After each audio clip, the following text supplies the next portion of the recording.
All right, let's jump into another deep dive.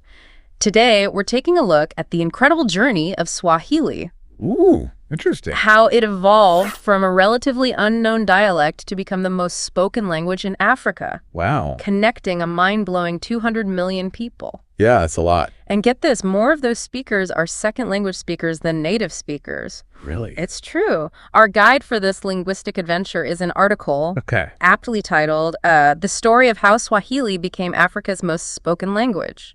Gotcha. So get ready to uncover the historical forces and cultural nuances that propelled Swahili onto the global stage. It really is a fascinating story, how a language from the East African coast could have such a profound impact across the world. I know. I'm picturing that coastline now. Yeah. The article refers to it as the East African littoral, a 2,500-kilometer stretch from Somalia down to Mozambique. Wow. For centuries, it was this bustling hub of trade and cultural exchange. I can imagine. Arab traders, Indonesian explorers, African pastoralists, European settlers. Wow, what a mix. All converging and interacting. It's like a scene straight out of a history book. Yeah, but even more vibrant. Definitely. And that constant mingling of cultures and languages, that was the fertile ground where Swahili sprouted. You can imagine the need for communication amidst such diversity. Exactly. It led to the development of Swahili as a lingua franca. Basically, a common language that allowed people from all these different backgrounds to trade and understand each other. So this linguistic fusion is really at the very heart of Swahili. Yes. A language born from the intersection of so many different influences. It's like a linguistic tapestry woven from the threads of many cultures. And Swahili's story, it goes way beyond just words. Absolutely. It's about identity. Right. It's about unity. And really, the spirit of Africa. It's true. The article highlights how Swahili became so deeply intertwined with that very concept of African unity. That's really interesting. And we see this, in the work of influential figures like Nobel laureate Wole Soyinka, who passionately championed Swahili as a unifying force for the entire continent. So imagine winning the Nobel Prize for Literature and using that platform to advocate for a Pan-African language. Incredible. That's exactly what he did. Amazing. And his call really resonated with many. Makes sense. Who recognized the immense linguistic diversity of Africa. Oh, for sure. Remember, the continent is home to an estimated 2,000 languages. Wow. So it's no small feat that the African Union, recognizing that symbolic power, adopted Swahili as an official language back in 2004. Wow. That's huge, considering the sheer number of languages spoken across Africa. It really was a deliberate decision. Oh, yeah. Reflecting Swahili's potential to nurture unity and understanding. Of course. Across this incredibly diverse cultural landscape. I see. I mean, choosing Swahili as an official language was a real testament to its historical role as a bridge between people. Yes. And a symbol of shared African identity. But what was it about Swahili that made it stand out as this unifying force? Well, if you look back to the mid-20th century, we can see Swahili's really profound connection to the struggle for liberation in East Africa. Really? It became this crucial tool for communication and mobilization among freedom fighters from, Kenya, Uganda, and Tanzania, who are all fighting to break free from colonial rule. So Swahili, in a sense, became a language of resistance. Yes. A symbol of African empowerment. Absolutely. Wow.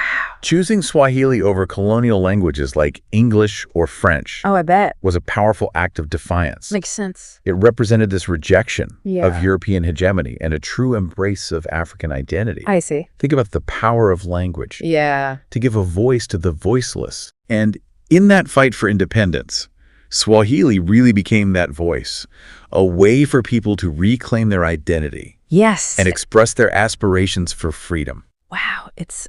Even the word uhuru, meaning freedom in Swahili, became a rallying cry during that time. Oh, wow, that's incredible. The language itself became a symbol of their fight. Absolutely. And speaking of visionary leaders, The article dives into the remarkable role of Julius Nyerere, Tanzania's first president, in championing Swahili. Oh, definitely. Nyerere's commitment to Swahili went way beyond just mere words. He really put it into action. He used it for official government business and actively promoted its use in education. It's true. He even took on this ambitious task of translating Shakespearean plays into Swahili, demonstrating the language's expressive power and its suitability for complex thought. Wow. It's fascinating how one leader's vision can really shape a language's destiny. Yeah, I never realized how deeply intertwined Swahili is with this concept of ujamaa. Nyerere really believed in its potential as a tool for national development and cultural expression. And his vision extended far beyond Tanzania's borders. Makes sense. That concept of ujamaa, meaning unity and mutual contributions, it resonated with social movements across the globe, from Australia to the United States. It's amazing how a concept rooted in Swahili philosophy could have such widespread appeal. I know, right? I had no idea. So it seems that Swahili's influence stretches far beyond the borders of East Africa. Oh, absolutely. And you might be surprised to learn that its influence even extends into cultural celebrations like Kwanzaa. Wait, you mean the holiday celebrated by many African Americans? The very same. What's the connection? Well, Malana Karenga, the creator of Kwanzaa, he deliberately chose Swahili as the celebration's official language back in 1966. Really? The name Kwanzaa itself is actually derived from the Swahili phrase matunda ya kwanza, meaning first fruits. Wow, the more you know. This choice really reflects the deep connection between Kwanzaa's principles and Swahili's emphasis on unity, self-determination, and collective responsibility. I see. Yeah. It seems like we've only just scratched the surface. There's so much more to uncover. Of this fascinating language. Right.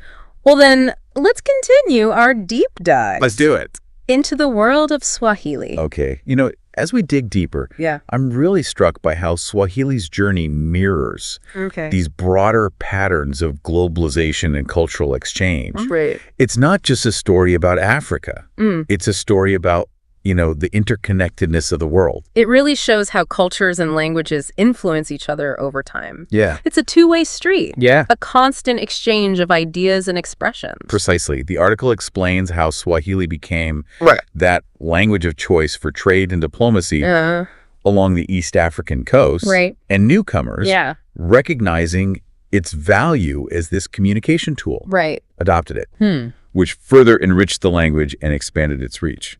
So it's this continuous cycle of exchange and adaptation. Exactly. Swahili evolving as people from different backgrounds interacted and shared their linguistic and cultural influences. It makes you wonder what the future holds for Swahili. That's the million-dollar question, isn't it? It is. Well, the article doesn't offer, concrete predictions. No. It does provide some fascinating insights into the factors that could shape Swahili's trajectory. I'm all ears. So one key factor is Swahili's burgeoning presence in digital spaces. Right. As more and more people connect online. Yeah. Languages that facilitate communication and information sharing have a distinct advantage. Made sense. And Swahili, with its growing visibility on social media platforms and websites, is really well positioned to ride this wave. That makes sense in our digital age. Right. The ability to connect with people worldwide is, I think, more valuable than ever. And a language like Swahili, with its history of bridging cultures, seems tailor-made for that role. Absolutely. And then there's the impact of education and language policy. Countries like Tanzania, where Swahili is an official language used in education and government, are actively nurturing its growth and development. That's really important. And this kind of institutional support can significantly impact a language's reach and influence. It's like creating this fertile environment for Swahili to thrive. Exactly. By integrating it into the education system and government institutions. They're ensuring that future generations will continue to speak and cherish it. But it's not just about, top-down policies. There's also the power of grassroots movements and cultural initiatives. Of course. Think about the role of music, film, literature. In popularizing Swahili and broadening its appeal. It's true. When a language becomes embedded in popular culture, It really transcends those confines of classrooms and government offices. I see what you mean. It's out there in the world, being spoken, sung, and celebrated. And as Swahili gains this wider recognition, it has the potential to become a language of opportunity. Absolutely. Unlocking doors to education, employment, and cultural exchange on a global scale. Imagine a world where knowing Swahili opens doors to connect with people across Africa and beyond. To engage in business, diplomacy, cultural exchange on a whole new level. It's exciting to imagine the possibilities. It's like a key that opens up a world of opportunities for those who speak it. Exactly. And let's not forget about technology. The rise of language learning apps and online resources makes learning Swahili easier than ever before. Regardless of your location or background. True. And this accessibility could further accelerate its spread and influence in the coming years. Makes sense. It's like the barriers to language learning are crumbling. Empowering people to connect with different cultures and languages in ways we couldn't have imagined even a few decades ago. And this interconnectedness, this ability to communicate and understand across cultural boundaries is more important than ever. Absolutely. In our increasingly globalized world.